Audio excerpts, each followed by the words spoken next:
मैं डॉक्टर वीरेंद्र मलिक आज आपको 10वीं कक्षा में निर्धारित काव्यांश राम लक्ष्मण परशुराम संवाद को विस्तार पूर्वक समझाऊंगा। हिंदी साहित्य में भक्ति काल के प्रमुख कवि गोस्वामी तुलसीदास जी को हिंदी साहित्य का सूर्य कहा जाता है। इनका जन्म सन 1532 में उत्तर प्रदेश के बांदा जिले के राजापुर नामक गांव में हुआ था। कुछ विद्वान इनका जन्म स्थान सौरो जिला एटा में भी मानते हैं। इनका बचपन अनेक कष्टों में बीता है। जीवन के प्रारंभिक वर्षों में ही ये अपने माता पिता से बिछुड़ गए थे। बाबा नरहरिदास की संगति में रहने के कारण इनका झुकाव राम भक्ति की ओर हुआ। इन्होंने अयोध्या, काशी, चित्रकूट आदि अनेक तीर्थ स्थानों की यात्रा की है। इनकी भाषा अवधी और ब्रज रही है। दोनों भाषाओं पर विशेष पकड़ इनकी रही है। इनकी प्रमुख रचनाओं में रामचरितमानस, कवितावली, गीतावली, दोहावली, कृष्ण गीतावली, विनय पत्रिका आदि हैं।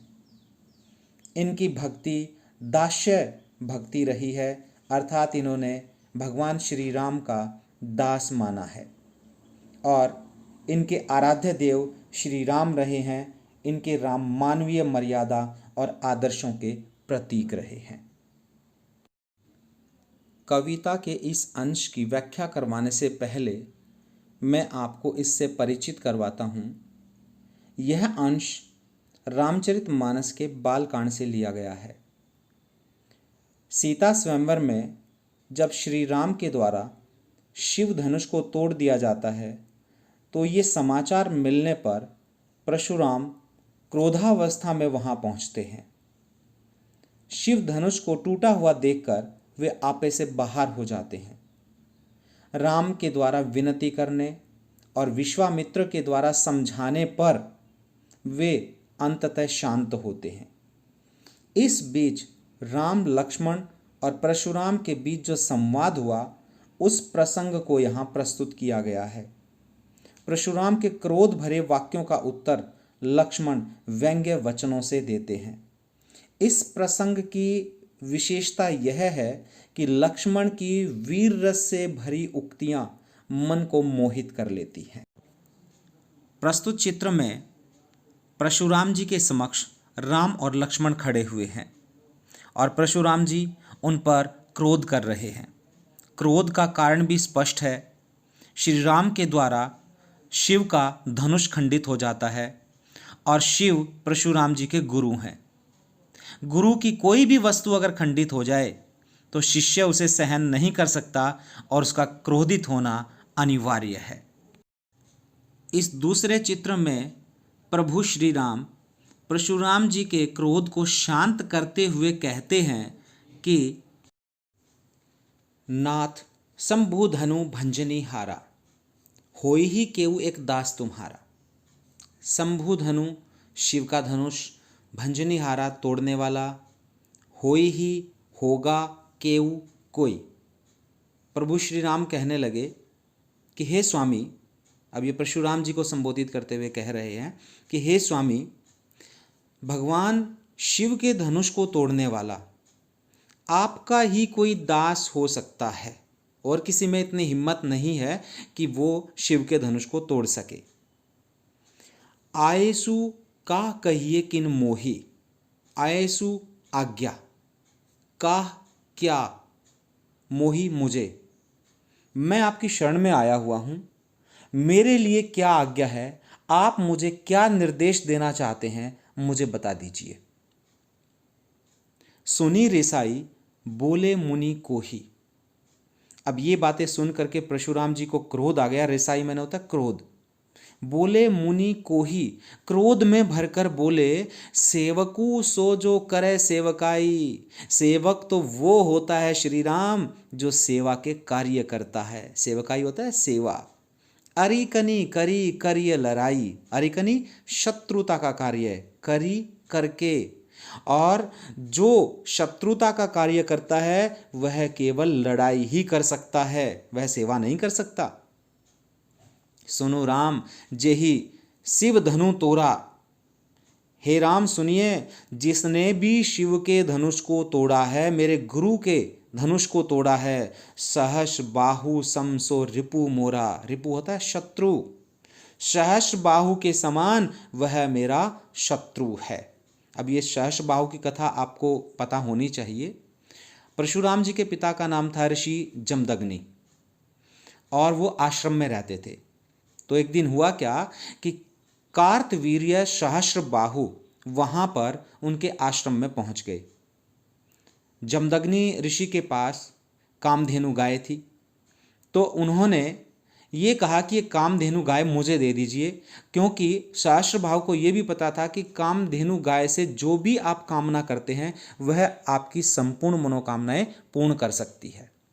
लेकिन ऋषि जमदग्नि ने उसे मना कर दिया। तो कार्तवीर्य उस गाय का अपहरण करके ले गए। जब ये बात जमदग्नि ऋषि के पुत्र परशुराम जी को पता चली तो उन्हें बहुत क्रोध आया और उन्होंने क्रोध में जाकर कार्तवीर्य को मौत के घाट उतार दिया। जमदग्नि ऋषि इस बात पर क्रोधित हुए और उन्होंने इसके लिए प्रायश्चित करने के लिए कहा। लेकिन इसी बीच कार्तवीर्य सहस्रबाहु के पुत्रों ने परशुराम जी के पिताजी ऋषि जमदग्नि की हत्या कर दी। फिर परशुराम जी को और ज़्यादा क्रोध आ गया और उन्होंने प्रतिज्ञा की कि मैं इस धरती को राजाओं से विहीन कर दूंगा, वीरों से विहीन कर दूंगा। तो उन्होंने ये मनोकामना की थी और इस धरती पर से सारे वीरों का सफाया कर दिया था। तो यहाँ पर उन्होंने कहा कि सहस्र बाहु समसो रिपु मोरा, कि सहस्र बाहु के समान वह मेरा शत्रु है जिसने शिव के धनुष को तोड़ा है। सो बिलगाऊ बिहाई समाजा, बिलगाऊ होता है अलग, बिहाई छोड़कर, इसलिए मैं चेतावनी दे रहा हूं श्री राम कि वह राजाओं के समाज से, इस सभा से अलग निकल करके दूर खड़ा हो जाए। न तो मारे जाएं सब राजा, नहीं तो सारे राजा मारे जाएंगे। सुनी मुनि वचन लखन मुस्काने। लक्ष्मण ने जैसे ही महामुनि परशुराम जी के वचनों को सुना तो वो व्यंग्यात्मक हंसी हंसने लग गए। बोले परशुधरहि अवमाने, बोले यानी बोलने लगे परशुधरहि, फरसे को धारण करने वाले, अवमाने अपमान करके। यहाँ लक्ष्मण जी परशुराम जी जो फरसे को धारण किए हुए थे उनको संबोधित करके कह रहे हैं कि बहु धनु ही तोरी लरिकाई, यानी पहली पंक्ति में उन्होंने उसका अपमान किया और अपमान करते हुए कहने लगे बहु धनु ही तोरी लरिकाई। बहु मैंने होता है बहुत, धनु ही छोटी छोटी धनुइयाँ, लरिकाई बचपन में, कि हमने तो बचपन में बहुत छोटी छोटी धनुइयाँ तोड़ी हैं। कबहू, कबहू मैंने कभी भी, न असी रिस किन्हीं गोसाई, रिस होता है क्रोध, असी मैंने ऐसा, किन्हीं मैंने किया, गोसाई स्वामी जी, हे स्वामी जी कभी किसी ने इतना क्रोध नहीं किया जितना आप कर रहे हैं। यही धनु पर ममता के ही हेतु, बस हमें इतना बता दीजिए, यही मैंने इस धनुष पर आपकी ममता का कारण क्या है, इतने स्नेह का कारण क्या है। सुनी रिसाई कह भृगुकुल केतु, ये बातें सुन करके रिसाई मैंने होता है क्रोध, कहा मैंने बोले भृगुकुल केतु, भृगु वंश के महान पुरुष परशुराम जी बोले, रे नृप बालक काल बस तो ही न संभार। नृप बालक राजा के पुत्र, हे राजा के पुत्र, काल बस होता है मृत्यु के वश में, तू मृत्यु के वश में होकर के बोल रहा है। किसको कह रहे हैं? लक्ष्मण को। हे राजा के पुत्र, तू मृत्यु के वश में होकर के बोल रहा है, तो ही न संभार, तो ही मैंने तुझे संभार, मैंने होश में नहीं हो, संभल कर नहीं बोल रहे हो, तुम संभल कर नहीं बोल रहे हो, अर्थात तुम होश में नहीं हो। धनु ही सम त्रिपुरारी धनु विदित सकल संसार। यहाँ पर देखिए धनु ही सम, छोटी छोटी धनुइयों के समान, त्रिपुरारी धनु, शिव का धनुष, शिव का धनुष, विदित, विदित मैंने जानता है, सकल मैंने सारा संसार। अब ये इसको क्या कहना चाहते हैं कि समस्त विश्व में विख्यात भगवान शिव का धनुष क्या तुझे बचपन में तोड़े गए धनुष यानी धनुइयों के समान दिखाई देता है? क्या तुझे वो छोटी छोटी धनुइयों के समान दिखाई देता है?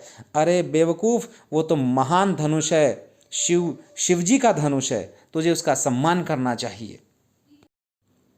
इस दूसरे पद में लक्ष्मण हंसते हुए परशुराम जी से कहते हैं, लखन कहा हंसी हमरे जाना, कि जहाँ तक मैंने देखा और समझा है, मेरे ज्ञान में सुनु देव सब धनुष समाना। हे देव, सारे धनुष एक समान होते हैं। का क्षति लाभू जून धनु तोरे, इसमें ये बताइए कौन सी क्षति हो गई और कौन सा लाभ हो गया जो पुराना धनुष टूट गया। ये बात मेरी समझ में नहीं आई। देखा राम नयन के भोरे, श्री राम ने तो इसे नए के भ्रम में, भोरे मैंने होता धोखे में या भ्रम में, श्री राम ने तो इसे नए के धोखे में या भ्रम में स्पर्श किया था। छुअत टूट रघुपति न दोषु, उनके तो स्पर्श करने मात्र से यह टूट गया। बताइए इसमें उनका दोष कहाँ है? बिनु मुनि काज करिय कतरोसु, आप तो बिना कारण के ही क्रोध कर रहे हैं। आप तो बिना कारण के क्रोध कर रहे हैं, बताइए ऐसा क्यों कर रहे हैं? बोले चितय परसु की ओरा, रे सठ सुने ही स्वभाव न मोरा। बोले चितय परसु की ओरा, अब परशुराम जी फरसे की ओर देख करके कहने लगे, अरे मूर्ख, सठ होता है मूर्ख, सुनो ही सुना है स्वभाव न मोरा, तुमने मेरे स्वभाव के विषय में नहीं सुना है। बालकु बोली बधो नहीं तो ही, मैं एक बच्चा समझकर तेरा वध नहीं कर रहा हूँ। केवल मुनि जड़ जान ही मोही, तो मुझे केवल एक साधारण और मूर्ख साधु समझता है, तो तेरा ये भ्रम है। मुझ में भी वो शक्ति और ताकत है कि मैं तुझे हरा सकता हूँ। बाल ब्रह्मचारी अति कोही, एक बात ध्यान रखो कि मैं बचपन से ही ब्रह्मचर्य व्रत का पालन करने वाला हूँ। अति कोही, कोही माने होता क्रोधी, और बहुत ज़्यादा क्रोधी स्वभाव है मेरा, बहुत ज़्यादा क्रोधी स्वभाव वाला व्यक्ति हूँ। विश्व विदित क्षत्रिय कुल द्रोही, मैं पूरे विश्व में क्षत्रिय कुल के घोर शत्रु के रूप में प्रसिद्ध हूँ। सबको पता है कि मैं क्षत्रियों का नाश करने वाला हूँ, उनका संहार करने वाला हूँ। द्रोही होता है संहार करने वाला। भुजबल भूमि भूप बिनु कीन्ही, और एक और बात ध्यान रखिए कि मैंने भुजबल, अपनी भुजाओं के बल से इस पृथ्वी को कई बार राजाओं से विहीन कर दिया था, अर्थात अपनी भुजाओं के बल से राजाओं को मार दिया था। विपुल बार मही देवन दीन ही, विपुल होता है अनेक बार, और अनेक बार इस धरती को मैंने ब्राह्मणों को दान में दे दिया था। तो सहस्र बाहु भुज छेदनी हारा, प्रसु बिलोकु महिप कुमारा। महिप कुमारा, हे राजा के पुत्र, महिप मैंने होता राजा, हे राजा के पुत्र बिलोकु देख, परसु फरसा, मेरे इस फरसे की तरफ देख लीजिए। सहस्र बाहु भुज छेदनी हारा, मैंने इसी फरसे से सहस्र बाहु की भुजाओं को काट दिया था। छेदनी हारा मैंने काट दिया था। मातु पिता ही जनि सोच बस करसी महिष किशोर, गर्भन के अर्भक दलन परसु मोरति घोर, बोलो सियावर रामचंद्र की जय। और अंतिम इस दोहे में देखिए, मातु पिता ही जनि सोच बस, हे राजा के पुत्र लक्ष्मण, जनी मत, सोच बस चिंता में, महिष किशोर राजा का पुत्र, हे राजा के पुत्र, आपने अपने इस कार्यों से अपने माता पिता को भी चिंता में डाल दिया है, सोच में डाल दिया है। गर्भन के अर्भक दलन परसु मोरति घोर, परसु होता है फरसा, मोर मैंने मेरा, घोर भयंकर, मेरे इस भयंकर फरसे को देख करके माता के गर्भ में, अर्भक होता है बच्चे, माता के गर्भ में पल रहे बच्चे भी मौत के घाट उतर जाते हैं, तो तू तो मेरे सामने साक्षात खड़ा है, तेरी क्या औकात है। परशुराम के क्रोधित वचनों को सुन करके लक्ष्मण अत्यंत कोमल वाणी में हंसकर बोले, भी हंसी होता है हंसकर, लखनऊ बोले मृदु बानी, मृदु होता है कोमल, अहो मुनीसु महाभटमानी, कहने लगे आप तो अपने आप में बहुत बड़े योद्धा समझते हैं। महाभटमानी, महाभट मुनीष होता है महामुनि, महाभट महान योद्धा, मानी मैंने समझते हो, आप तो स्वयं में बहुत बड़े योद्धा समझते हैं और पुनी पुनी मोहि दिखाऊ कुठारू, और बार बार मुझे अपना फरसा दिखा रहे हो। चहत उड़ावन फूंकी पहाड़ू, मुझे तो ऐसा लगता है महामुनि कि आप फूंक मार करके पहाड़ उड़ा देना चाहते हैं। लेकिन यहाँ कुंभड़ बतिया को नाही, कुंभड़ बतिया होता है कुंभड़े का छोटा सा फल होता है जिसे उंगली भी लगा दें तो वो मर जाता है। यहाँ पर कुंभड़ बतिया को नाही, कुंभड़ बतिया वैसे छुई मुई के पौधे के लिए भी प्रयोग किया जाता है कि यहाँ पर कोई कुंभड़ बतिया छुई मुई का पौधा नहीं है कि आप तर्जनी उंगली लगाएंगे और मारी जाही, जे तर्जनी देखी मारी जाही, जाही मैंने जाएगा, कि आप तर्जनी उंगली लगाएंगे वो मर जाएगा। अर्थात हम इतने कमज़ोर नहीं हैं कि आप छोटी सी बात कह देंगे या फरसा दिखा देंगे और हमारी मृत्यु हो जाएगी। देखी कुठारू सरासन बाना, सरासन धनुष, बाना बाण। यहाँ पर लक्ष्मण परशुराम जी से कहते हैं कि हे महामुनि, मैंने आपके हाथ में फरसा और धनुष बाण देखकर ही मैं कछु कहा सहित अभिमाना, सहित अभिमाना अभिमान सहित, कि मैंने आपके हाथ में धनुष बाण और फरसा देखकर ही अभिमान पूर्वक आपसे कुछ कहा था। भृगुसुत समुझी जनेऊ बिलोकी, भृगुसुत भृगुपुत्र, आप भृगुवंश के महान वंशज हैं और उन्हें देख करके जनेऊ बिलोकी, आपके गले में जनेऊ देख करके मैं आपको भृगुवंशी समझकर और आपके कंधे पर जनेऊ देखकर अपने क्रोध को सहन कर रहा हूँ। जो कछु कहूँ सहो रिस रोकी, रोकी रोकना, रिस मैंने क्रोध, मैं अपने क्रोध को रोक रहा हूँ।